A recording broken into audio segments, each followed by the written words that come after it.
তাহলে the night train at দেউলির class number 3 যেটা আমরা পড়েছিলাম, কি বললাম যে লেখকের মেয়েটার সঙ্গে সাক্ষাৎ হলো দেউলি স্টেশনে,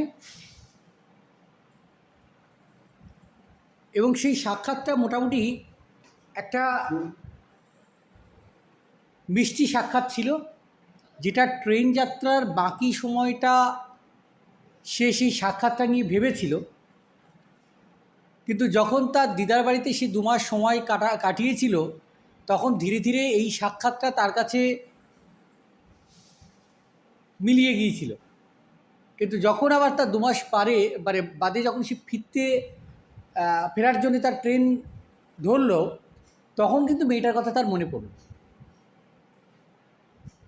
এবং যখন ট্রেনটা স্টেশনে এসে পৌঁছলো, তখন সে নিচে গিয়ে মেয়েটাকে দেখে হাত নাড়ালো, মেয়েটাও তাকে দেখে হাত নাড়ালো। তো এটা যেন 2 পুরনো বন্ধুর পুনরায় সাক্ষাতের কথাকে মনে করিয়ে দিচ্ছে। তারপর থেকে আমরা আজকে পড়ব class 4। She did not go down the length of the train selling baskets.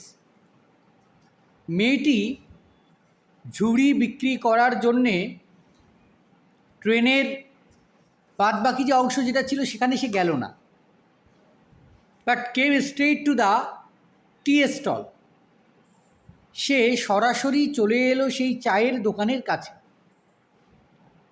Her dark eyes were suddenly filled with light. তার সেই কালো চোখগুলিতে হঠাৎ করে যেন আলোর ঝলকানি দেখা যাচ্ছিল বা ফুটে উঠেছিল।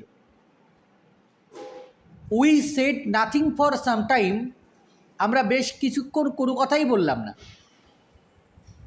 But we could not have been more eloquent. কিন্তু আমরা কথা না বলেও নিজেদেরকে বেশিক্ষণ রাখতেও পারলাম না। I felt the impulse to put her on the train there.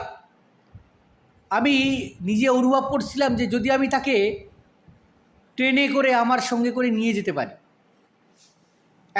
এবং তারপর take her away with me, এবং তাকে যদি আমি আমার সঙ্গে করে নিতে পারি।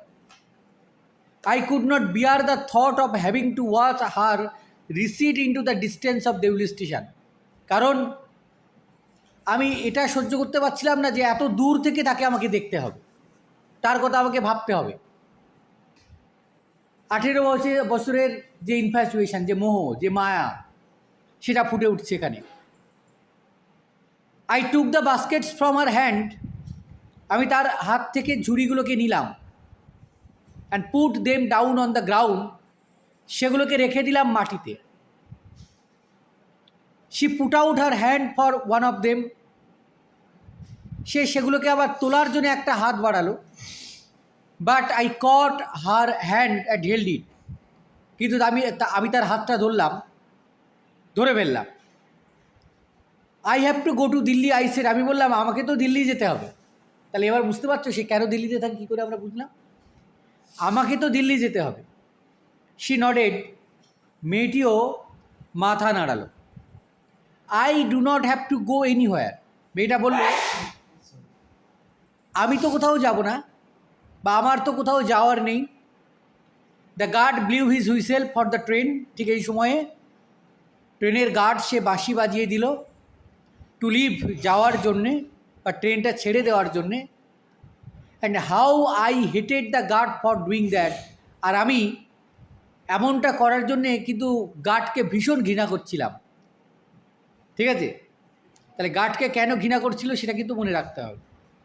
I will come again, I said. আমি বললাম আমি আবার আসবো। Will you be here? তুমি এখানে থাকবে তো? She নডেড again. সে আবারও মাথা নাড়ালো। And she নডেড। সে মাথা নাড়াতেই লাগলো। The bell clanged. ঘন্টাটা বেজে চললো। And the train slide forward. ট্রেনটা ধীরে ধীরে সামনের দিকে এগিয়ে যেতে লাগলো। I had to wrench my hand away from the girl and ran for the moving train. আমি মেয়েটার দিক থেকে আমার হাতটাকে সরিয়ে নিয়ে আমি দৌড়ে গেলাম সেই চলন্ত ট্রেনের দিকে। This time I did not forget her. এইবার কিন্তু আমি তাকে আর ভুলিনি। She was with me for the remainder of the journey and for long after.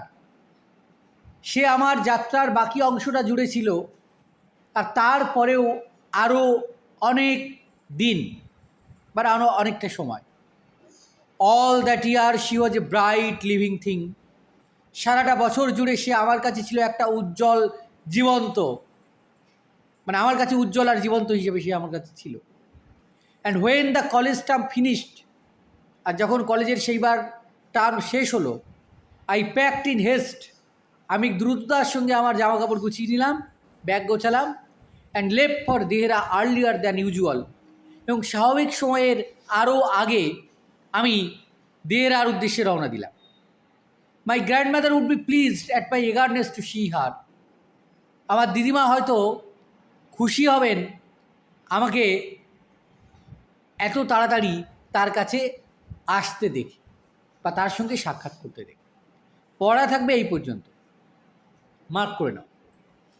তাহলে এখানে আমরা তার সেকেন্ড যাত্রা যেটা আছে সেটা আমরা দেখব যে এরপরে ঠিক কী ঘটনাটা ঘটে আর কি।